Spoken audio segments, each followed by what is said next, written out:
Улактан кийин Бекеш ажы жерге талдан болот.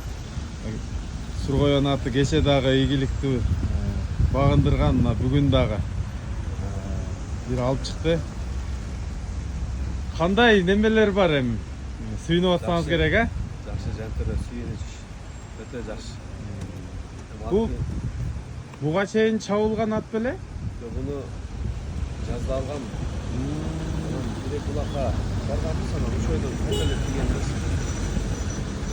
Бул кече деле үйүрдөн кармалганда, анан кече бүгүн арып болуп ичине бирок жакшы экен, жакшы. Машалла. Нарагы бар экен да, мына айгырдан кармалып келген ат экен. Анан саткан бала да жарайт ака, булагы гарантия деп саткан да. Алла разы болсун, ошо укамен, Жими деген укамен алдым да. Жими. Уругу Сургоен. Бою бийик. Боюн тарткансызбы? 60 жогору.